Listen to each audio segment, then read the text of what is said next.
Aleluia. Irmãos, uma salva de palmas para o general de Deus em nome de Jesus. Aleluia. Aleluia. Irmãos, eu nunca conheci o pastor Marcos. Nunca. Primeira vez. Mas digo-vos, uma pessoa humilde, carinhosa, amorosa. E às vezes não é fácil. Quanto mais alto nós subimos, muitas vezes mais arrogante nós ficamos. Pastor Marcos não. Um homem humilde, um homem carinhoso. E por isso dê uma salva de palmas em nome de Jesus. É isso. É de glorificar hoje em dia. É. Homem grande e homem humilde. É difícil. Amém. Estendam as vossas mãos, vamos orar por ele. Senhor Deus, obrigado pela vida pelo pastor Marcos. Espírito Santo, usa a sua boca, a sua voz, a sua vida para tocar o sul de Portugal nestas vidas, nesta nação, neste povo que está aqui. E que o Espírito Santo, através dele, Senhor, seja como águas vivas a fluir dentro dele, a tocar em todos nós, em nome de Jesus Cristo. E a igreja diz amém e amém em nome de Jesus Cristo. Deus te abençoe, pastor. Graças a Deus. Eu cumprimento a todos com a paz do Senhor. Quem está feliz com Jesus hoje? Está escuro, mas tente encontrar alguém bem bonito do seu lado e dê um sorriso para a pessoa. Ficou difícil?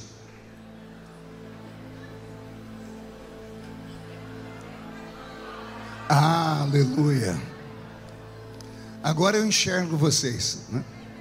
Podem tomar seus assentos. Podem tomar seus assentos.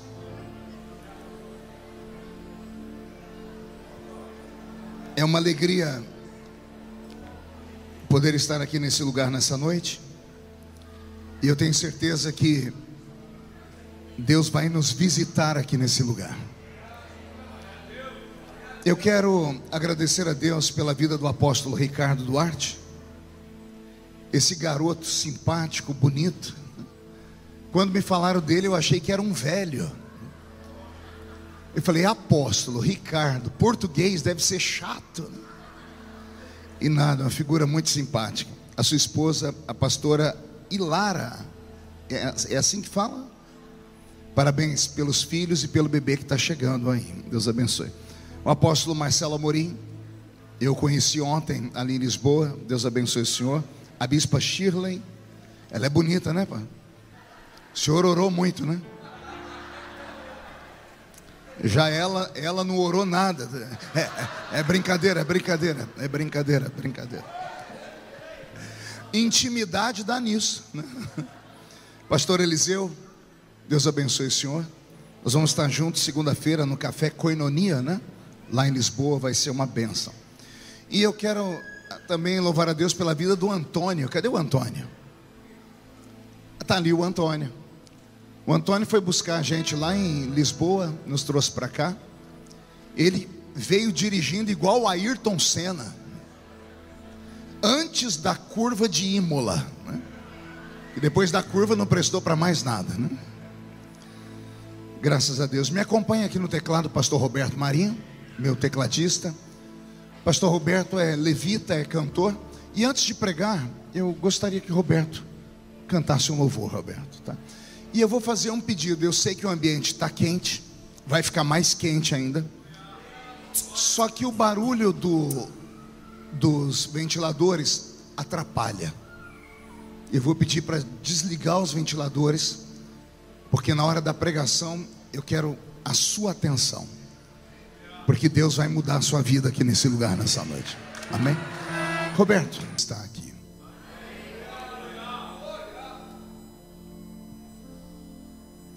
Atos capítulo de número 3, está escrito: e Pedro e João subiam juntos ao templo à hora da oração, a nona. E era trazido um homem que desde o ventre de sua mãe era coxo, o qual todos os dias o colocavam à porta do templo chamada Formosa, para pedir esmola aos que entravam. O qual, vendo a Pedro e João que iam entrando no templo, pediu que lhe dessem uma esmola. E Pedro com João fitando os olhos nele, disse: olha para nós. E olhou para eles, esperando receber deles alguma coisa. E disse Pedro: eu não tenho prata nem ouro, mas o que eu tenho, isso eu te dou. Em nome de Jesus Cristo Nazareno, levanta-te e anda. E tomando pela mão direita, o levantou. E logo os seus pés e o seu tornozelo se firmaram.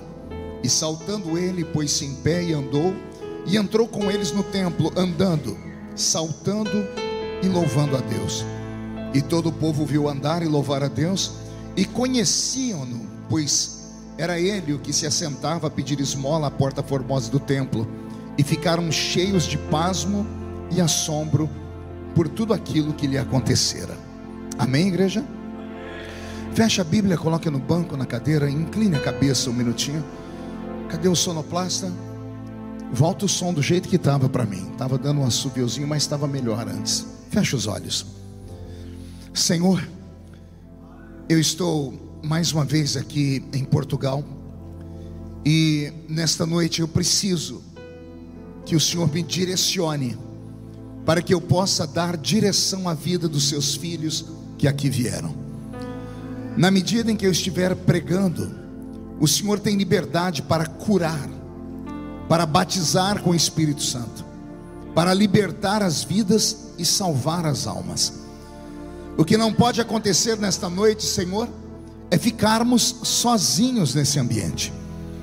Então, antes que eu comece a pregar, eu lhe faço um pedido: cerque este lugar com a sua presença, e num raio de 5 quilômetros, onde houver um demônio alojado, eu dou a esses demônios segundos para sumirem daqui, porque se não sumirem, serão queimados pelo poder da sua glória, que aqui será derramada.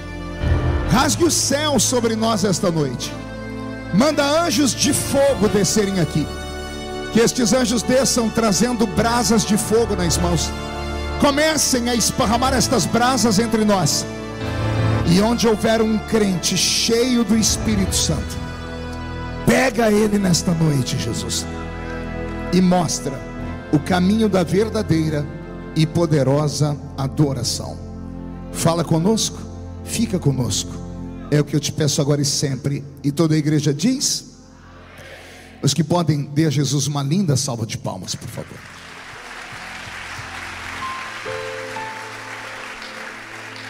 Amém. Eu vou pedir para acender as luzes, que fica mais fácil, eu enxergo as pessoas melhor. Isso.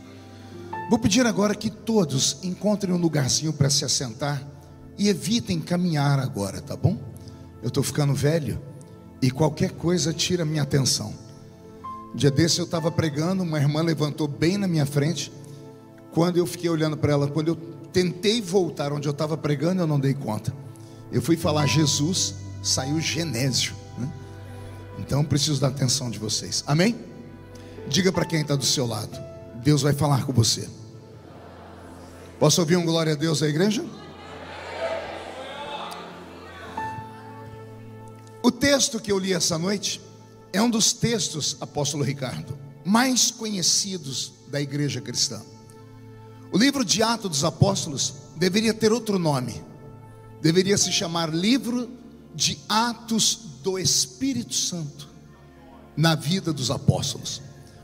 Eu não vejo homens atuarem no livro de Atos. Eu vejo o Espírito Santo atuar através dos homens no livro de Atos dos Apóstolos. A igreja havia sido recém-inaugurada. A data do Pentecoste marca o início da existência da igreja como nós a conhecemos. A liturgia do culto, a essência do culto, tudo está baseado em Atos capítulo 2, quando o Espírito Santo desceu sobre aquele povo e todos eles foram modificados, foram transformados.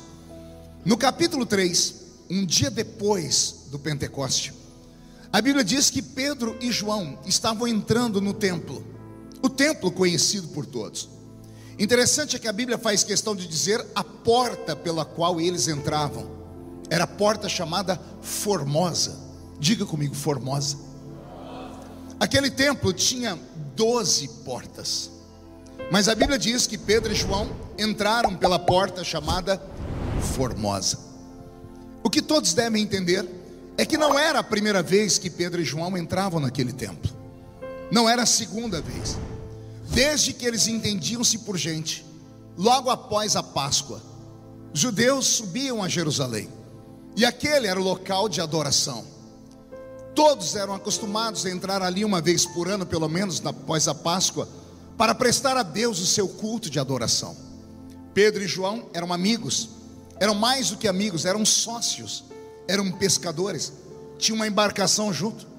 Então todos os anos, ano após ano, no dia da festa da Páscoa, e logo na sequência a festa do Pentecoste, eles estavam em Jerusalém e iam naquele templo, e entravam naquela mesma igreja, há anos, entrando pela mesma porta. Por isso a Bíblia faz questão de dizer o nome da porta, porque todo bom crente, depois que ele frequenta muito tempo uma igreja, ele acaba ocupando um lugar e diz: esse lugar é meu, ninguém senta aí. Já aconteceu com vocês ou não? Você chegar na igreja atrasado e falar: irmão, sai daí que esse lugar é meu, né? Por que isso acontece? Acontece quando nós ficamos muito tempo no mesmo ambiente. Pedro e João entravam naquele templo ano após ano, desde que eles se entendiam por judeus. Todos os anos nas festas estavam juntos, todos os anos eles sacrificavam juntos. E interessante é que o paralítico que ali estava também não era a primeira vez que estava ali. Ele era conhecido. A Bíblia diz no texto em que eu li que todos o conheciam, porque ele havia ocupado aquela mesma porta a vida toda. Em cada porta havia um paralítico, em cada porta havia um cego, em cada porta havia até um leproso com uma plaquinha no peito escrito imundo. Cada porta do templo era uma oportunidade para os desvalidos, para as pessoas necessitadas encontrarem uma espécie de ganha-pão. Ali naquela entrada ficava sempre o mesmo paralítico, e Pedro e João estão entrando no templo. Interessante é que todos os anos aquele paralítico era acostumado a receber de Pedro e João uma oferta, uma semeadura, um presente. Afinal de contas era festa em Jerusalém. Mas nesse ano, quando Pedro e João passaram por aquele paralítico, não havia dinheiro com eles, não tinham nada para doar àquele paralítico. E o paralítico estendeu a mão, como fazia todos os anos, esperando receber deles a mesma coisa que ele recebia todos os anos, que era uma oferta. Mas a Bíblia diz que quando o paralítico pediu uma oferta, Pedro e João olharam para ele e disseram assim: olha para nós. E o dia que eu estava meditando nisso, quando eu entendi o texto, eu comecei a rir. Pergunte por quê. O paralítico já estava olhando para eles, ele estava pedindo esmola. Ninguém pede esmola assim, ó, me dá uma esmola aí. Ele olhou para eles, estendeu a mão e disse: me dá uma esmola. Ele já estava olhando para eles. Aí Pedro diz: olha para nós. Eu comecei a meditar e sabe o que eu entendi? Pedro não estava pedindo ao paralítico para olhar para ele. É que era a hora do culto. Todas as 12 portas, cercado por escadas, estavam sendo tomadas por pessoas. As pessoas estavam entrando e encontrando o seu lugar para se assentar. Pedro viu uma oportunidade de fazer algo extraordinário e gritou: olha para nós. Todas as pessoas que estavam entrando pararam e olharam para Pedro e João. Pedro não estava chamando a atenção do paralítico. Veio sobre ele uma audácia, uma coragem, que fez ele chamar a atenção de todas as pessoas que foram para aquele culto. Olha para nós. E quando todos olharam para Pedro, Pedro olhou para o paralítico e disse: eu não tenho prata, eu não tenho ouro, mas o que eu tenho, isso eu te dou. As pessoas estão olhando para Pedro e vendo que ele não tem nada na mão. Ele não tem um peixe, ele não tem um presente, ele não tem dinheiro. E ele está dizendo: mas o que eu tenho, isso eu te dou. E todos ficaram olhando para ver o que Pedro tinha para dar. E Pedro libera uma palavra revelada: em nome de Jesus Cristo Nazareno, levanta e anda. E o que aconteceu com o paralítico? Ele não levantou. Aqui está o segredo do texto. A Bíblia diz que Pedro olhou para ele e disse: olha para nós. Eu não tenho prata nem ouro, mas o que eu tenho eu te dou. Em nome de Jesus Cristo Nazareno, levanta e anda. E a Bíblia diz que o paralítico, do jeito que estava, ficou. Ele não se levantou. Acredito que tenha sido a primeira luta do ministério de Pedro, a primeira vez em que a sua fé foi colocada em jogo, a primeira vez que o diabo falou no ouvido dele: cadê o seu poder? O paralítico não levantou. Se fosse qualquer um de nós, possivelmente a gente sairia dali envergonhado, nem entraria mais no culto, voltaríamos para casa e deixaríamos de acreditar em Jesus. Mas Pedro não estava normal. Me subiu um arrepio no corpo. Eu vou falar de novo. Naquele dia, Pedro não estava normal. Como Pedro disse ao paralítico: levanta e anda, e o paralítico não levantou, a Bíblia diz: e Pedro, tomando pela mão direita, agarrou o paralítico e o colocou em pé. Foi Pedro quem levantou o paralítico. Foi a audácia dele, foi a coragem dele, foi a intenção dele. Não foi o Espírito Santo que desceu sobre o paralítico, não veio um anjo movendo as águas, não veio a voz de um profeta dizendo: assim diz o Senhor. Foi Pedro. Pedro agarrou o paralítico que estava sentado, e o paralítico não tinha obedecido, não ficou em pé. Então Pedro colocou ele de pé. E quando Pedro agarrou o paralítico, o que estava dentro de Pedro atravessou a mão dele e foi para dentro do paralítico, como uma corrente de energia, como algo extraordinário e invisível. O que estava em Pedro foi repartido com aquele paralítico. E a Bíblia dizia: o paralítico ficou em pé e começou a saltar, e começou a pular.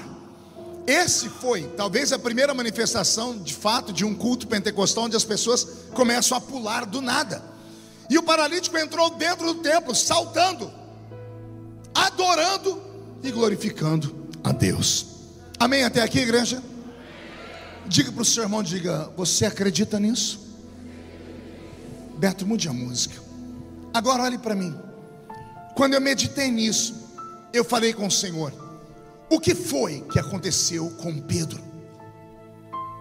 Esse Pedro de Atos capítulo 3 não é o mesmo Pedro da noite em que Jesus foi traído.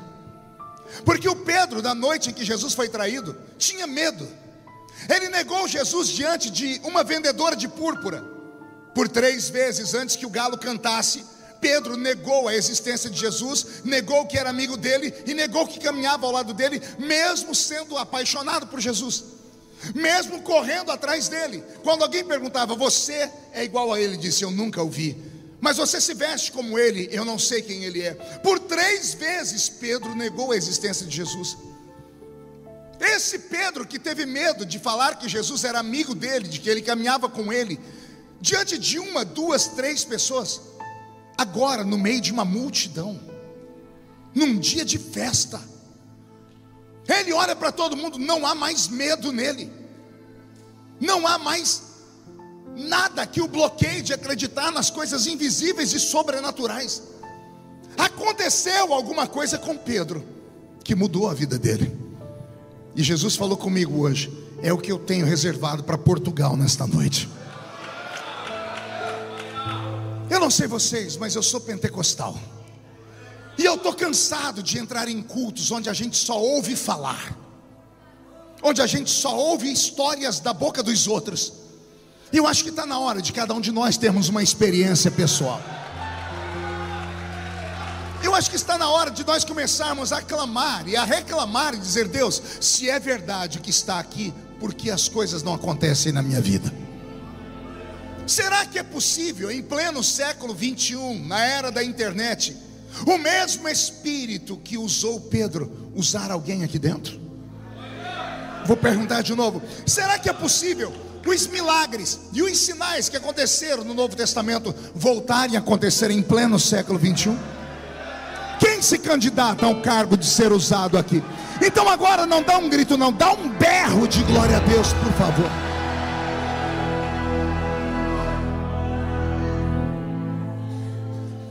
Quando eu era menino, lá na minha igreja, o primeiro culto em que eu preguei, Eu era garoto, tinha uns 13 anos, desse tamanho. E eu avisei a minha mãe, que não era crente ainda. Eu disse: mãe, hoje eu vou pregar na igreja, eu queria que a senhora fosse. E a minha mãe foi, mesmo não sendo crente. E quando terminou o culto, eu cheguei em casa e eu falei: a senhora gostou? Ela disse: muito interessante. E ela falou para mim: me explica. Eu disse: o quê? O que foi que aconteceu com você quando você estava lá com o microfone na mão?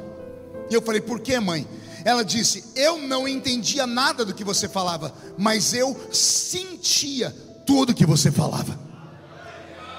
Eu falei: explica. Eu era criança ainda. Ela disse: eu não entendia as histórias que você contava, mas quando você contava, me arrepiava o corpo. Quando você falava, saía lágrima dos meus olhos. Aí ela disse: por que em certo momento você foi ficando vermelho e começou a pular? Ela disse: por que você dava socos no ar assim?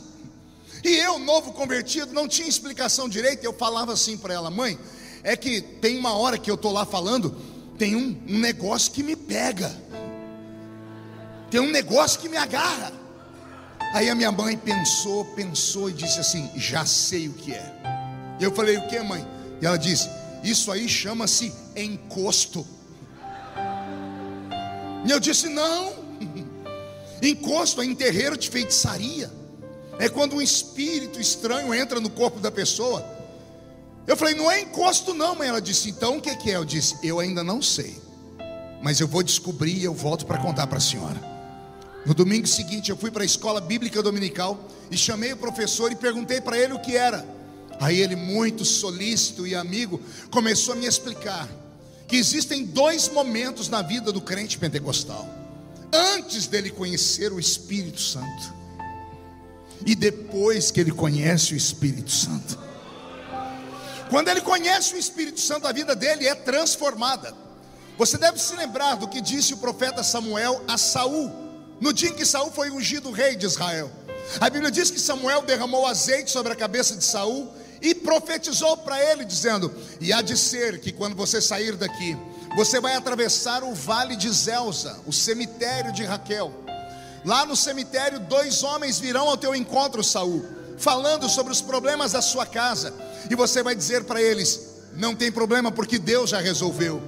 E a Bíblia diz que Samuel falou para ele: e há de ser que na medida que você estiver andando, você vai ver subir até o alto da montanha os profetas de Deus, e você vai se envolver com os profetas. E o profeta disse: e o espírito que está na vida dos profetas vai se apossar de você, Saul. E olha o que o profeta disse a ele: e você será transformado em um outro homem. Quando eu entendi o que era, eu cheguei em casa, falei: mamãe, senta aqui que eu vou explicar para a senhora. Não era encosto, eu errei. E ela disse: o que era? Eu falei: também não era algo dentro de mim, não era uma coisa dentro de mim, era alguém dentro de mim. E ela disse: quem é esse alguém? Eu disse: chama-se Espírito Santo. Nós, crentes modernos, pessoas importantes desse mundo tenebroso, com o passar do tempo dentro de uma igreja, é natural que a gente vá se esfriando. É natural que com o passar do tempo a gente se acostume com o ambiente. É natural que com o passar do tempo a gente se conforme, a gente fica conformado com a situação. O problema é que quando nós vivemos uma vida comum, uma vida normal, uma vida rotineira, tudo que é rotineiro nos leva à falência. Se o seu casamento virar uma rotina, possivelmente ele vai terminar em divórcio. Se você trabalha em uma empresa e virou uma rotina o seu trabalho, você não tem mais paixão por aquilo que você faz, possivelmente você vai terminar sendo despedido do trabalho. Na igreja não é diferente. Nós não podemos participar de cultos mornos, nem frios e nem metódicos. Nós não podemos entrar aqui dentro, cruzar os nossos braços, colocar na boca essa desgraça desse chiclete que você está mascando agora, cruzar os braços e esperar que o pastor tenha uma varinha mágica na mão, onde ele bata 3 vezes e grita: abracadabra, e o céu se abra e caia sobre você. Você não pode esperar que uma andorinha sozinha aqui dentro faça verão. Eu sou apenas o condutor, mas na medida em que eu falo, você pode sentir tudo que eu falo. Você não pode entrar dentro de uma igreja como essa, em uma reunião, apenas para uma palestra. Isso aqui não é uma palestra, isso aqui é um culto de adoração. E qual é o problema da igreja moderna? Escute, a igreja moderna consegue entrar dentro do templo. Nós entramos na igreja, mas nós não conseguimos entrar no culto. Vou falar de novo. Entrar na igreja qualquer um entra, mas entrar no culto, aí não é para qualquer um. Por quê? Porque a igreja está na atmosfera da terra. A igreja está no plano material. O culto não está no plano material. Paulo, ensinando a igreja aos Coríntios, ele diz: quando vocês se ajuntam, nada acontece. Mas quando vocês se ajuntam, e uns têm salmos e outros têm testemunho. Paulo está dizendo: quando vocês se ajuntam e começam a cantar e começam a bendizer o nome do Senhor, ele fala: vocês saem da terra e entram nas regiões celestiais. E o que são as regiões celestiais? É o ponto de encontro entre o céu e a terra. Se eu estivesse pregando para uma igreja tradicional, eu não poderia liberar palavras como essa. Mas eu estou pregando para uma igreja mística, uma igreja pentecostal. E os pentecostais precisam entender que eles não são normais, são caminhantes de dois mundos. Explica, pastor, explico. Parte de você caminha nesse plano, a outra parte de você caminha neste plano. Parte de você quer ouvir uma palavra para te colocar de pé, para você conseguir ir trabalhar, vencer na vida e conquistar suas coisas. Mas parte de você não está nem aí para este nível. Parte de você quer sentir o céu bem perto. E quem é que traz o céu até nós? É a presença do Espírito Santo.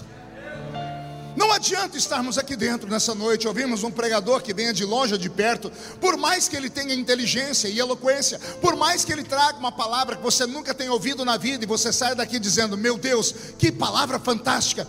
Nada disso vai mudar a sua história. Mas se na medida em que você estiver cultuando, você conseguir se desligar desta terra e começar a perceber que o céu está aqui dentro, antes do culto terminar, a sua vida pode mudar de fato da água para o vinho. Eu sou um estudante dos avivamentos da história. Estava estudando a vida de John Wesley e eu fiquei apaixonado. John Wesley, pai do avivamento da Nova Inglaterra, era um homem pequenino. Se algum dia você puder ir em Londres, lá na igreja dele tem um museu. Vá conhecer o quarto de John Wesley. Você vai ver que o sapato dele era como o sapato de uma criança. No Brasil seria o número 33 de sapato. Eu calço 41, 42.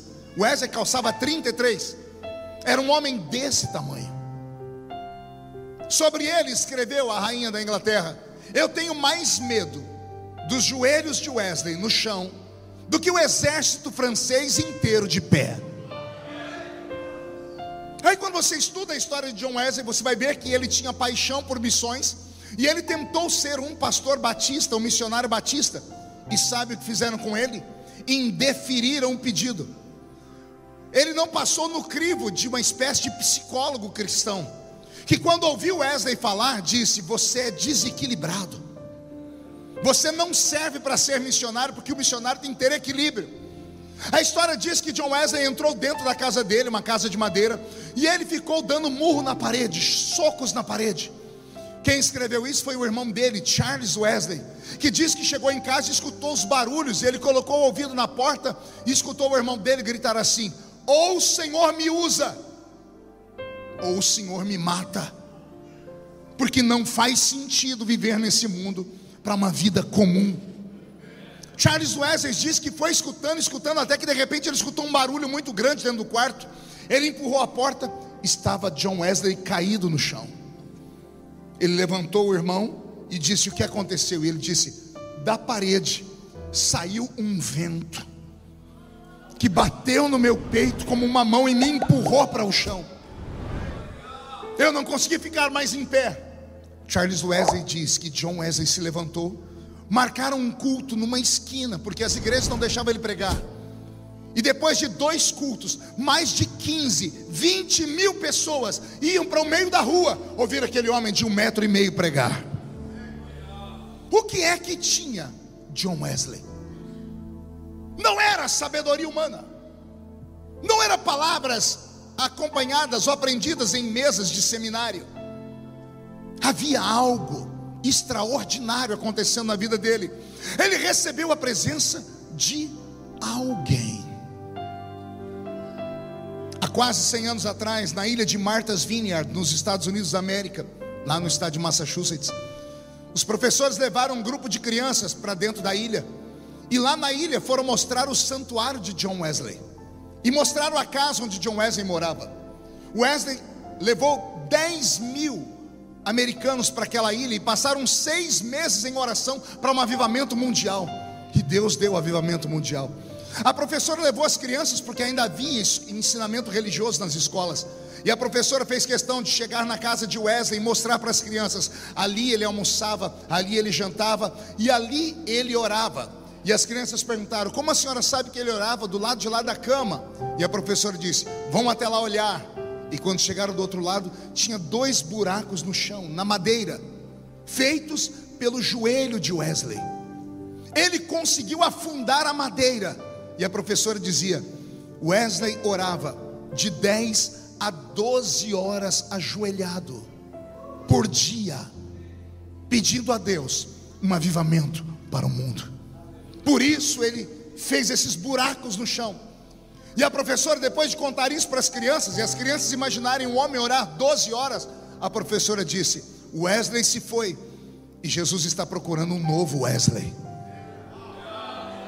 Saíram para o recreio, as crianças foram brincar. Na hora de ir embora, ao entrar no ônibus, uma professora notou que faltou uma criança, e saíram pela ilha procurando a criança. O nome dele era William. E a professora lembrou da casa de Wesley. Ela olhou a mesa onde Wesley jantava. William não estava lá. Ela olhou o sótão, olhou o basement, e William não estava lá. Ela entrou no quarto dele, e quando abriu a porta do quarto não viu ninguém. Quando ela foi sair, ela escutou um gemido. Ela acompanhou o gemido e foi lá onde Wesley orava.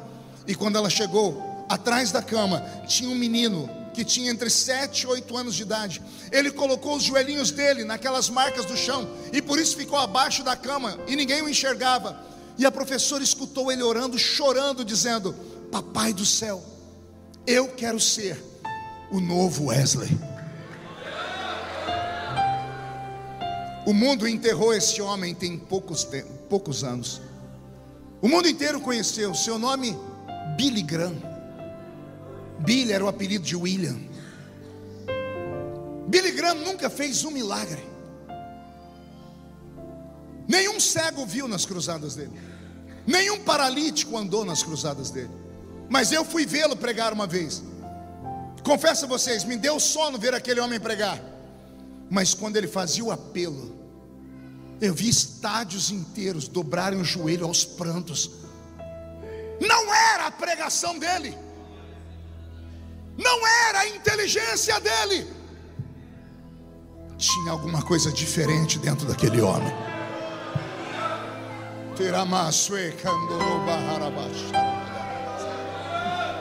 Alguns que me acompanham já me viram contar essa história 1000 vezes. Eu estava pregando no estado de Connecticut, nos Estados Unidos da América, há 20 e poucos anos atrás. Quando um pastor, após o culto, me disse: Pastor Marco, amanhã é segunda-feira e nós teremos uma cruzada aqui no estado, e está vindo o maior pregador do século pregar aqui, e eu tenho 2 ingressos para a plataforma de honra, quer ir comigo? Eu disse: quero. E fui para a plataforma de honra no dia seguinte. Um estádio para umas 30, 40 mil pessoas. Aqui atrás tinha um coral muito lindo. Aqui estavam pastores e padres, e eu estava sentado entre eles. Aqui na frente, 30, 40 mil pessoas. O coral cantava enquanto a gente aguardava o pastor chegar. E de repente o pastor chegou. Eu fiquei escandalizado. Porque o brasileiro, 30 anos atrás, aquele homem tinha um cabelo que vinha aqui pelo ombro. E o cabelo dele não era um cabelo, era uma obra de arte. Dava um nó aqui por cima, era uma coisa fantástica. E ele com um terno branco. E quando ele chegou, eu falei, não quero olhar o olho dele, o cabelo dele, eu quero ouvir ele pregar. E ele foi para frente do povo, e ao invés de pregar, ele começou a dizer: brothers and sisters, I'm so tired, I need some rest now. Irmãos e irmãs, eu estou cansado, eu preciso descansar. E eu, pregador assembleiano, olhei para ele e disse assim: quer descansar? 30 mil pessoas vieram te ouvir pregar, o problema é seu que está cansado, prega. Porque no Brasil a gente faz assim, o pregador foi convidado para pregar, ele que se vire. E ao invés do povo falar o que eu falei, o povo concordou com ele descansar. Colocaram uma cadeira para ele, e ele sentou na cadeira, e ele pregou sentado. Eu queria morrer. Como pode esse homem pregar sentado? Não bastasse isso, ele cruzou a perna. Quando ele cruzou a perna, eu falei: se é na minha igreja, está excluído. Até hoje, quando eu vou cruzar a perna em algum lugar, a minha perna volta sozinha para o lugar. Pergunte por quê? Fui consagrado. Primeira vez que eu sentei no púlpito, cruzei a perna. O pastor do lado deu um tapa na minha perna, que ele jogou ela para o outro lado. E ele disse: isso aqui é lugar de respeito, o homem não cruza a perna no púlpito. Até hoje eu não consigo cruzar a perna, está ensinamento aqui dentro. E aquele homem cruzou a perna e botou a mão no joelho e começou a pregar. Jesus entrou na cidade, olhou para a árvore e lá está Zaqueu. Eu falei: não acredito que esse homem vai pregar Zaqueu. E eu olhei para o pastor que me convidou e disse: esse é o maior pregador do século? Ele disse: calma, não julga, calma. Eu olhei e falei assim: ah, se eu pego esse microfone. Olha a minha arrogância. Daqui a pouco, estava indo muito bem, o pregador parou de falar. Ele descruzou a perna, ele fechou os olhos e ele tremeu inteirinho. Lembra lá no Brasil, quando a gente tremia, a mãe da gente falava: passa morte que eu estou forte? Quem lembra disso aí? O corpo da gente dá aqueles estremelique. O corpo dele tremeu todo e ele fez assim: uau, He's here. Ele está aqui. E ele falou aquilo com uma propriedade, mas com uma certeza tão grande, que parecia mesmo que tinha alguém ali perto dele. Mas a gente olhava e não via nada. E ele ficou em pé e começou a perguntar: você sente ele? Are you feeling? Você sente ele? E todo mundo olhando para ele como vocês estão me olhando. A gente não sentia nada. E ele fez assim, ignorou a todos nós. Ele pediu para o tecladista tocar uma música. Ele colocou uma mão aqui e a outra aqui, fechou o olho e ele começou a dançar sozinho no púlpito.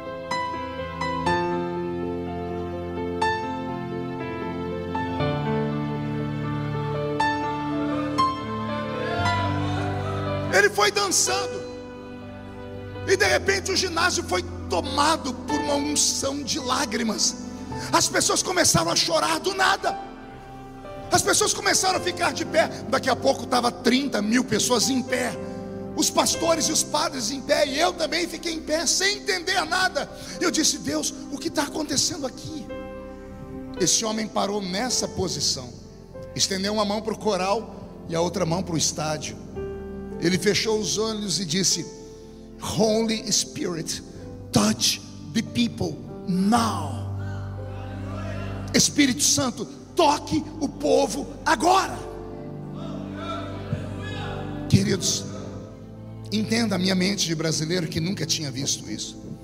Eu olhei e vi o ginásio inteiro cair no chão.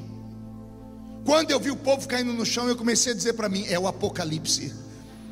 Jesus está voltando. Fui olhando os pastores caindo, o coral caindo. Quando eu dei por mim, eu estava caído no chão também. Antônio, foi o que eu te disse no carro ontem. Eu só acreditei porque eu experimentei. Quando eu caí do chão e me vi caído, eu tentei ficar em pé. Eu fiquei em pé e a perna não obedecia e caí de novo.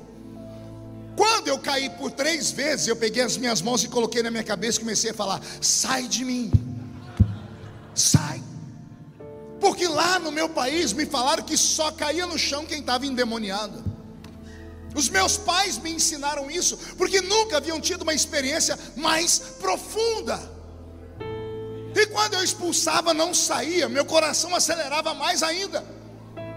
E aí eu consegui me arrastar até a cadeira e sentei e olhei o ginásio. Eu vi um homem colocar a cadeira de roda dele no ombro e subir na plataforma. E aquele pastor falou para ele: coloque a cadeira no chão. Ele disse: não posso. E o pastor disse: por que não? Ele: porque eu prometi à minha esposa que se eu viesse aqui, eu me levantasse da cadeira, eu levaria a cadeira no ombro, porque eu não acreditava em você. Ele disse: eu não só não acreditava em você, você para mim era um charlatão, e você não prega nada. Aí eu falei: nisso a gente concorda. Ele falou: você pregava e me dava sono. E o homem disse: eu estava lá embaixo, sentado, dormindo, e eu escutei uma voz falando: touch the people, toque o povo. E quando eu dei por mim, alguém puxou a minha perna e me derrubou no chão. E eu me levantei bravo. Quem é que me derrubou no chão? 30 anos sem andar, e os meus ossos se ligaram. Depois disso, eu vi pessoas com essa parte do corpo cheio de sangue, tumores estouraram de dentro da cabeça para fora, cegos viram. Tinham 2 padres do meu lado, os padres estavam caindo no chão, rolando. Eu falei: ali é coisa ruim. Um padre se arrastou até ele, e o pastor estava com as mãos para cima. O padre agarrou a perna dele, e ele, quando ele olhou e fez assim: what happened, man? O que está acontecendo, homem? E o padre disse: eu quero que você tenha. E ele disse: this is possible, but change your life. Isso é possível, mas mude a sua vida. E o padre arrancou a batina, arrancou os terços, arrancou os crucifixos e disse: eu quero isso. O pastor colocou esse padre em pé umas 10 vezes, derrubou ele umas 20 vezes, para exorcizar mesmo, mandar embora. Depois de 20 vezes, o pastor disse para ele assim: estenda a mão para o povo. E o padre estendeu a mão. Quando ele estendeu a mão, todo mundo caiu. O padre olhou para a mão e perguntou para ele: o que é isso? E ele disse: não é a sua mão, é o meu amigo que está dentro de você. Eu estou falando do pastor Benny Hinn. Eu poderia contar a história de Henrietta Mears, poderia contar para vocês a história da mulher que o pastor Benny Hinn foi ver pregar. Eu poderia falar para você de Aimee. Poderia falar de centenas de homens e mulheres cuja vida deles mudou em um dia. Não foi preciso anos, meses, bastou um contato imediato com a presença do Espírito Santo. Você pode não acreditar, mas essa noite foi marcada para algo extraordinário na sua vida. O que aconteceu com Pedro foi o mesmo que aconteceu com esses homens e mulheres que eu citei o nome para vocês aqui. A senhora Catherine Kuhlman, numa noite, quase 100 paralíticos levantaram e andaram na cidade de Las Vegas, a cidade do pecado. O que tinha essa mulher? O que tinha Smith Wigglesworth?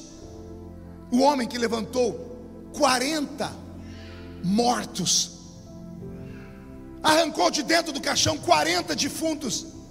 E sabe quem era Smith Wigglesworth? Motorista da maior pregadora da região da Pensilvânia. A mulher dele era pregadora, e ele nada fazia, só dirigia. O ministério era dela. O dia que ela adoeceu e não pôde atender um evento, ela disse para ele: vai me representar. E ele: mas eu não sei pregar. Ela disse: homem, você me acompanha há 20 anos, você não tem nada na cabeça? Toma vergonha na cara, vai e prega. E ele chegou na igreja, e ele foi pregar, não sabia pregar, porque o dom dele não era pregar. Enquanto ele tentava pregar, entrou um homem com uma criança morta no braço. Foi até o púlpito e disse: você é o pastor que está pregando? Sim. Ora pela minha filha. Ele pegou a criança e disse: Senhor, pregar eu não sei, mas orar eu oro bem, porque eu orei pela minha mulher há 20 anos. E a menina ressuscitou no braço dele.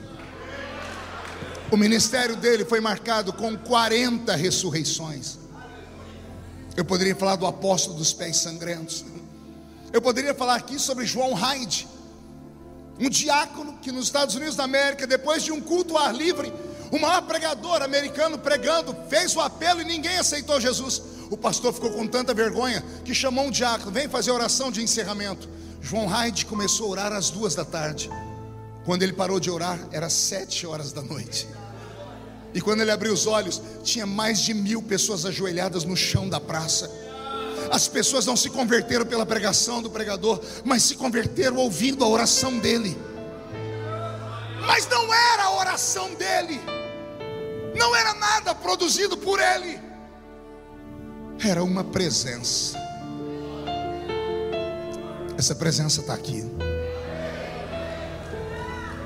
Essa vontade de chorar que você está sentindo não é a melodia, não é a história emocionante que eu estou contando. É que enquanto eu prego, ele vai passando uma vistoria na igreja. Ele vai caminhando e procurando um castiçal que queira mais uma vez queimar. Ele está procurando um homem ou mulher que possa acreditar que ele pode te levantar nesses últimos dias aqui nesse país. Portugal não é um país comum, é a porta de entrada da Europa. A Europa vai ser sacudida por um avivamento, e o avivamento vai começar aqui nesta terra. E não é só avivamento de gritos, não é só avivamento de palavras, é um avivamento de sinais, prodígios e maravilhas. Alguém acredita nisso? Então recebe esta presença você também.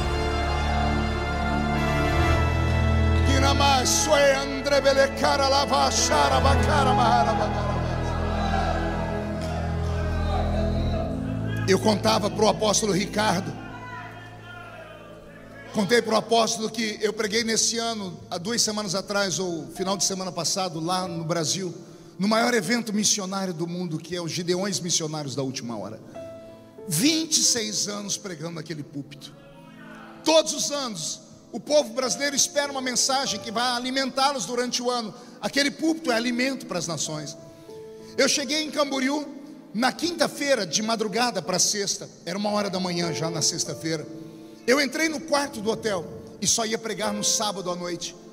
Fazia anos que eu não fazia isso. Eu fiquei 30 horas trancado no quarto. Nessas 30 horas eu não comi.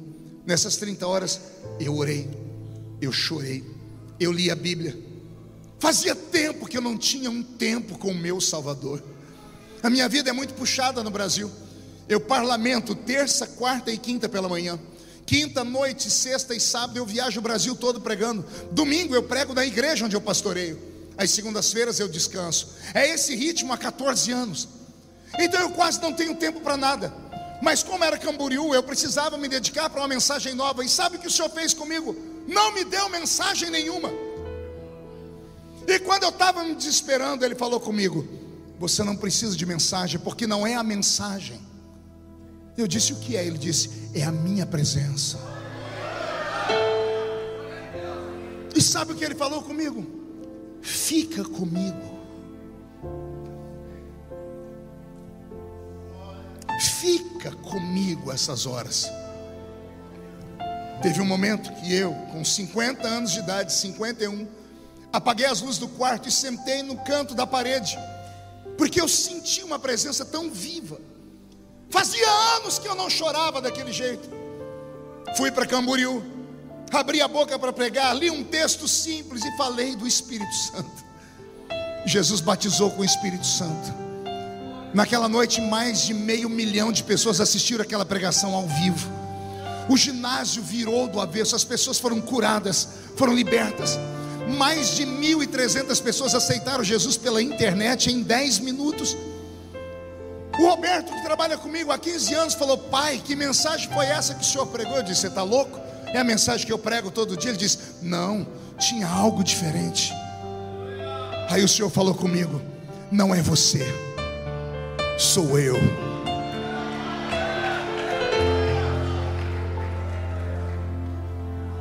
Deus não te trouxe aqui hoje só para você ver o velho pregador. O Senhor te trouxe aqui essa noite para te dar uma revelação. E a revelação tem que partir de uma fome, de uma curiosidade do que foi que aconteceu com Pedro. O homem que negou Jesus 43 dias antes. melhor, 45 dias antes.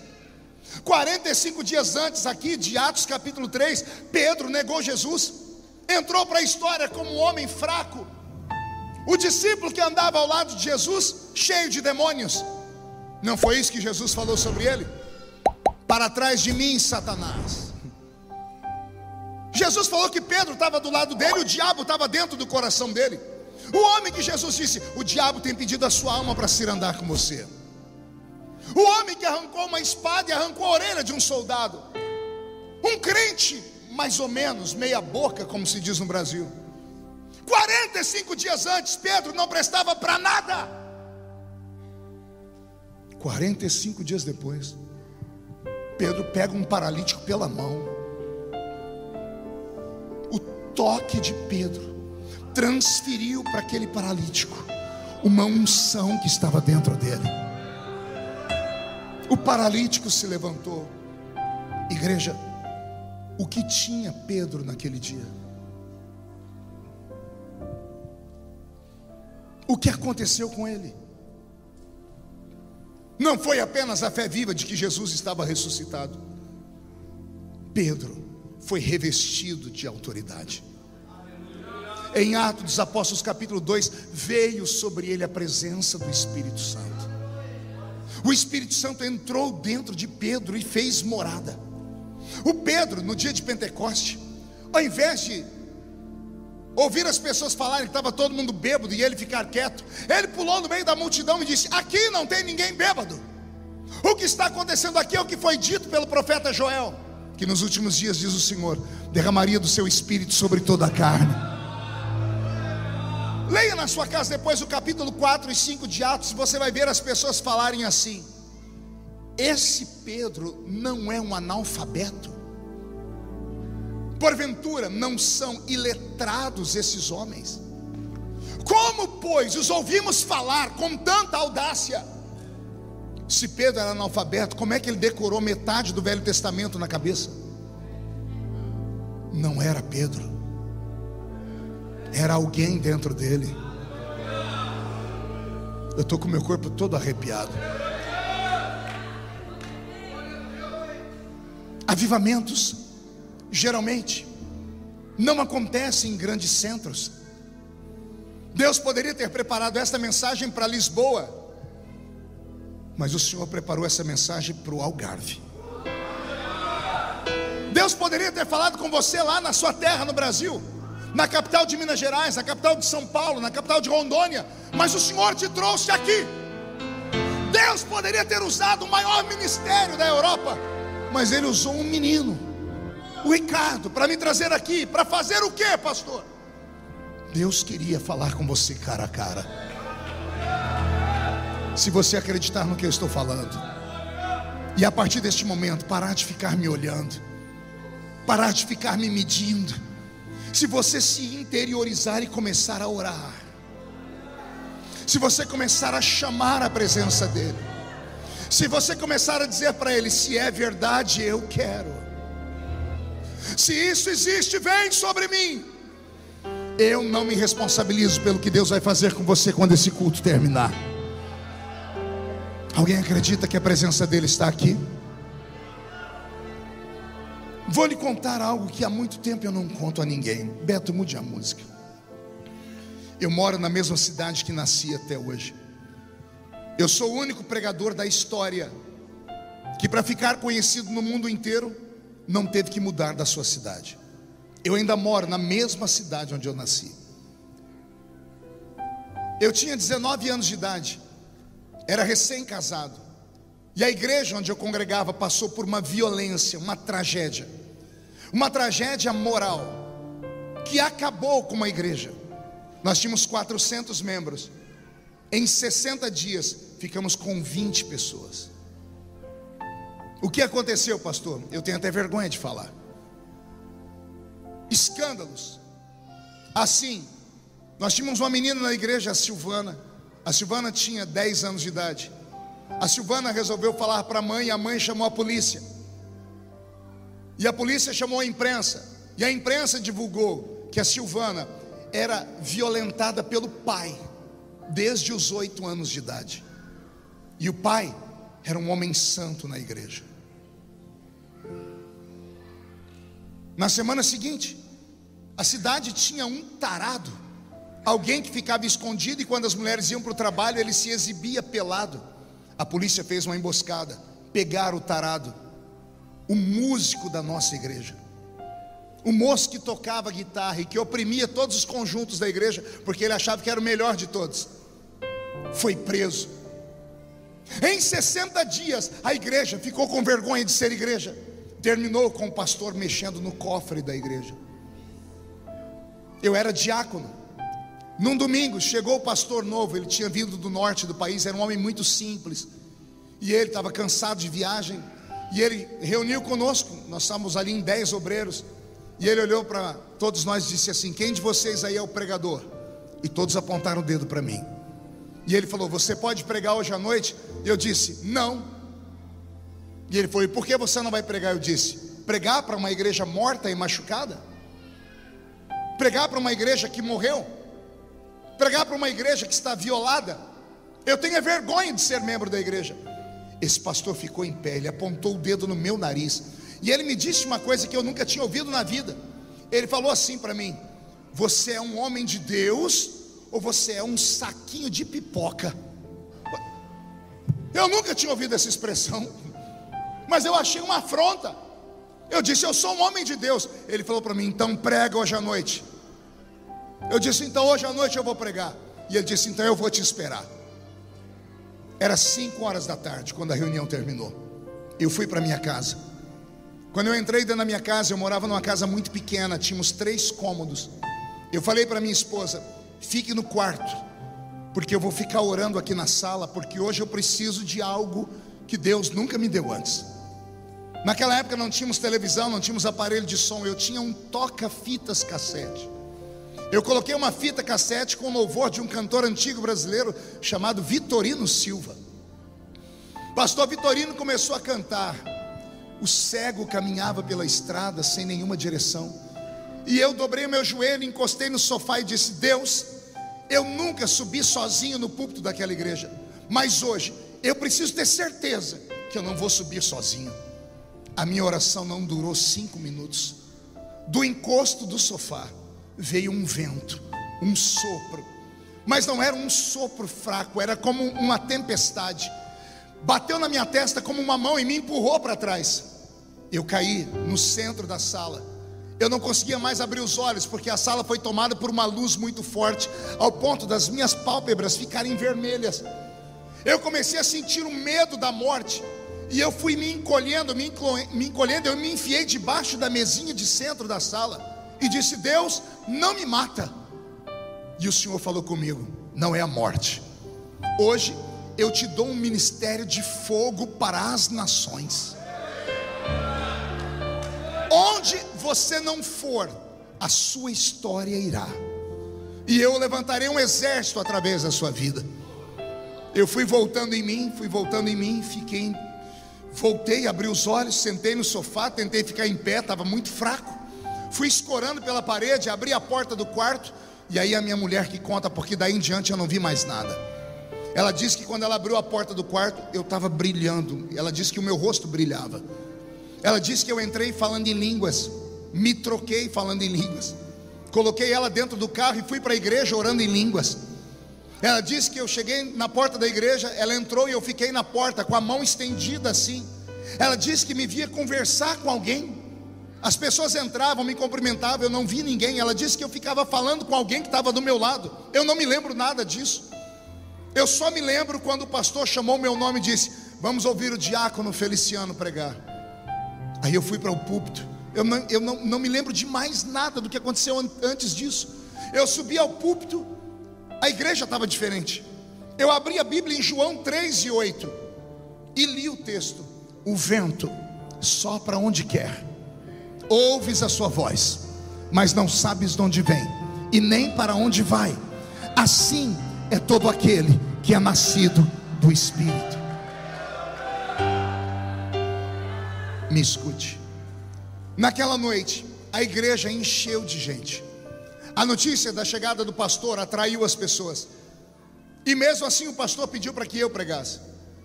Eu li o texto da Bíblia às 8 horas da noite. O culto foi até às 3 horas da manhã. Ninguém pregou. As pessoas que estavam em pé lendo a Bíblia começaram a cair no meio dos bancos. E as pessoas começaram a cair e a vomitar enfermidades. E Jesus começou a batizar com o Espírito Santo. Às 3 horas da manhã a igreja estava debaixo de uma unção poderosa. O pastor, chorando, disse: quarta-feira o Marco vai estar pregando lá na nossa congregação do bairro. Na quarta-feira o bairro encheu de gente. E lá fui eu de novo. E eu falei: deixa eu ver se funciona. Abri João 3:8 e disse: o vento sopra onde quer, ouves a sua voz, não sabes de onde vem, nem para onde vai. Assim é todo aquele que é nascido do Espírito. E a mesma unção que veio na igreja sede veio no bairro. As pessoas começaram a cair no meio da rua. O culto terminou quase 3 horas da manhã de novo. A notícia esparramou na região e começaram a me convidar para pregar, mas eu não sabia pregar direito. Eu lia João 3:8, e onde eu lia, as pessoas caíam no chão, e Jesus fazia essa obra. Isso faz 32 anos. Tem 32 anos que todos os dias eu falo com esse meu amigo invisível. E esse meu amigo está aqui nessa noite. E ele falou comigo hoje: amanhã você prega uma mensagem profunda, como a que eu preguei ontem lá em Fátima. Meu irmão está aqui, viu? Como a que eu preguei lá em Porto. Ele falou comigo hoje: hoje não é você, sou eu. Só fale para as pessoas buscarem a minha presença, porque eu quero me revelar para elas. O Senhor quer se revelar a você nessa noite. Mas antes de se revelar, vai uma pergunta: você acredita? Você acredita que Ele está aqui? Se Ele está aqui, o que você vai fazer a respeito disso? Manda esse país. Esse principado está revoltado. A vontade dele era destruir cada um dos senhoras e dos senhores que estão aqui, e principalmente vocês que estão no altar. Mas o Senhor me disse que deu uma ordem a este principado, que por um período de tempo ele fosse manietado, amarrado,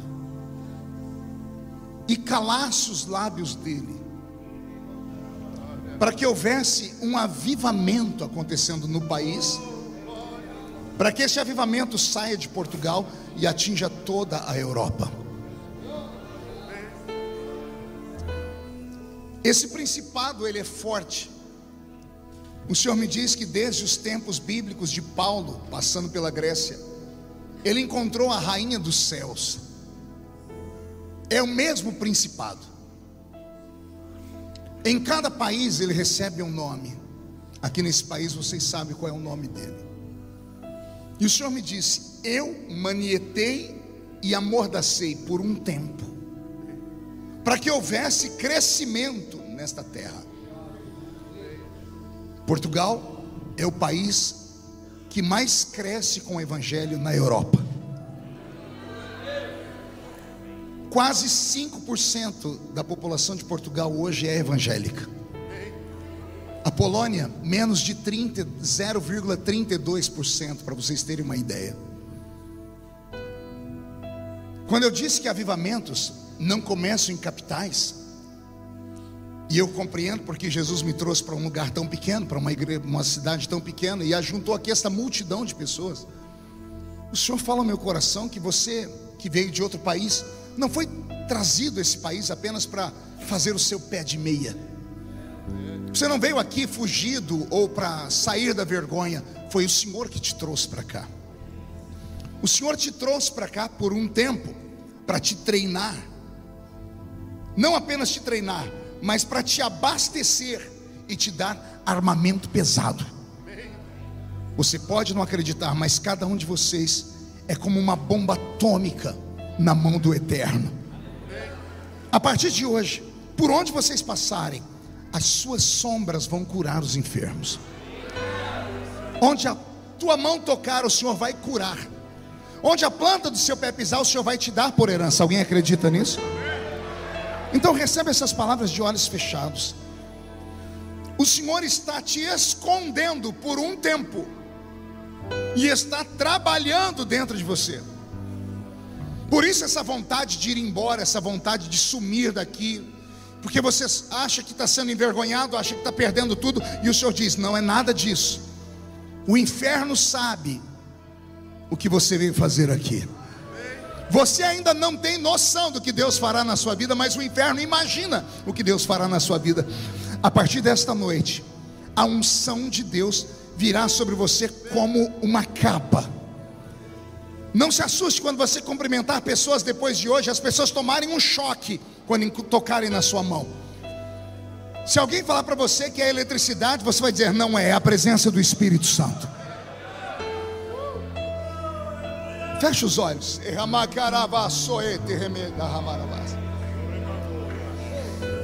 Ricardo, como você é nativo desse país e você carrega o sangue de nações dentro das suas veias, o pai português, a mãe inglesa, mais sangue de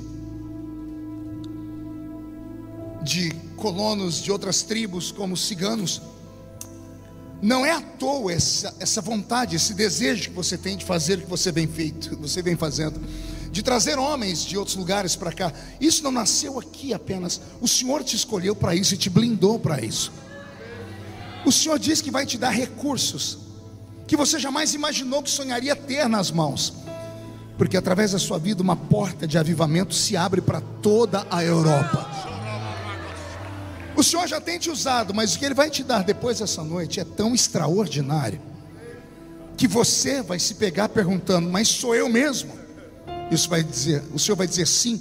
Assim como eu gerei o seu filho que está no ventre da sua esposa, assim como ela está grávida, essa criança, esse bebê, o Senhor gerou dentro de você um tempo extraordinário de fome de avivamento.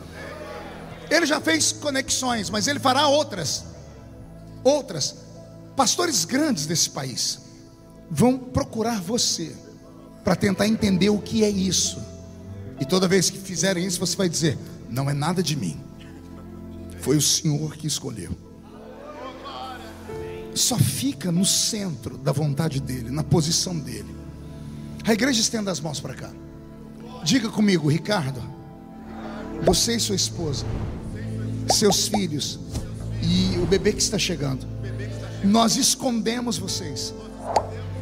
Vocês estão invisíveis por um tempo aos olhos do mal, aos olhos dos homens, porque o Senhor precisa de vocês.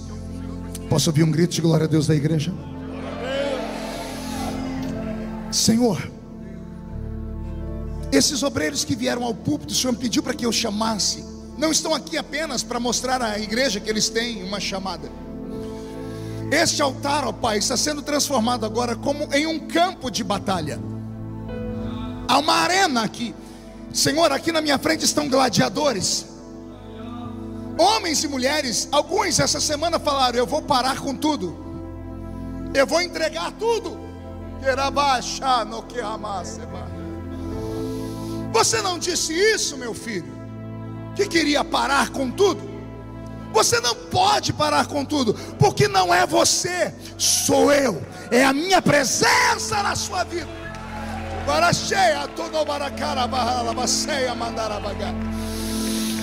Eu estou sentindo algo extraordinário aqui em cima.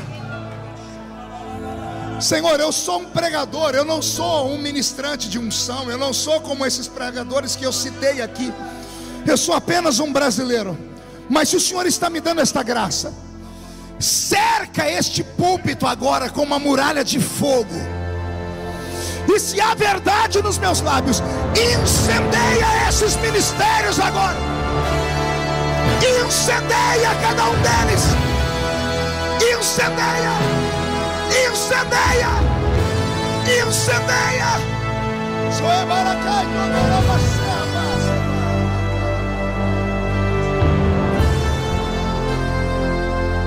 Pai, o Senhor sabe o que o pastor Marcelo e a sua esposa estão vivendo nesses dias finais. Dias finais de um tempo, porque um novo tempo começa a brilhar. O que eles não entendem agora, compreenderão ali na frente. Só não deixa desanimar. Não desista, Marcelo. Não desista. Não entregue os pontos. Você é uma espécie de elemento surpresa que Deus traz do Brasil e salva em Portugal. Podia ter vindo salvo do Brasil, mas não, Jesus te salvou aqui em Portugal. Isso é algo a ser explicado pelo tempo. Senhor, fortalece esse casal, fortalece os filhos deles. Eu não sei como o Senhor vai fazer, mas eu sei que o Senhor pode. O Senhor é dono do ouro e é dono da prata. O Senhor é dono de todas as riquezas da Europa. O Senhor é dono de todos os terrenos aqui do Algarve. O Senhor é dono de todos os empresários de Portugal. Faz algo. Mostra para eles que quando o Senhor chama, o Senhor cuida.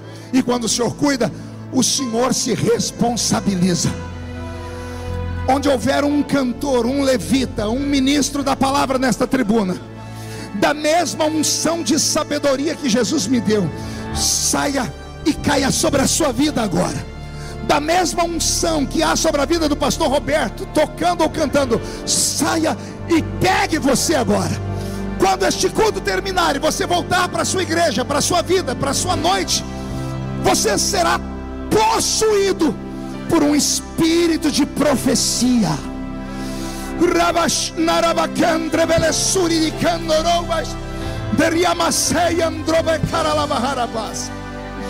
Senhor, e eu termino esta participação com esses homens e mulheres da tribuna do altar, orando por cada homem, por cada mulher que aqui está, e dizendo que cada um deles vai produzir por 1000 homens.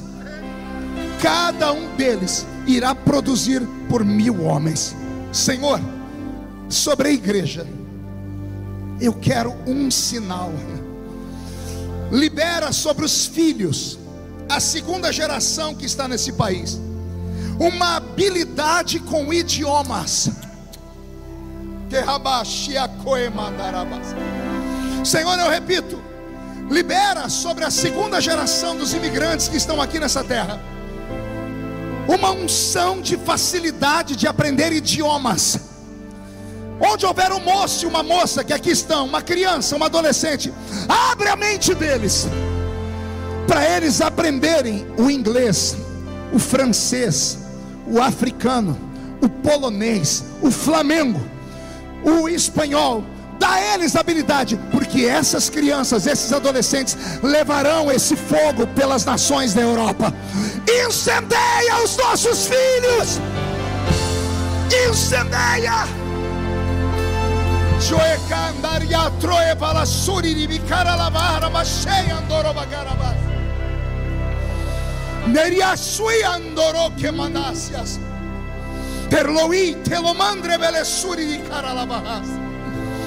Senhor, e eu termino dizendo que quem viver verá o que acontecerá depois desta noite. Eu peço que todos nesta hora levante as duas mãos para o céu e chacoalhe assim. Isso. Fique cara a cara com alguém, por favor, mas não toque na pessoa, só fique cara a cara. Aqui no púlpito também, escolhe um, fique cara a cara com ele. Chacoalhe as suas mãos. Senhor, é minha última oração.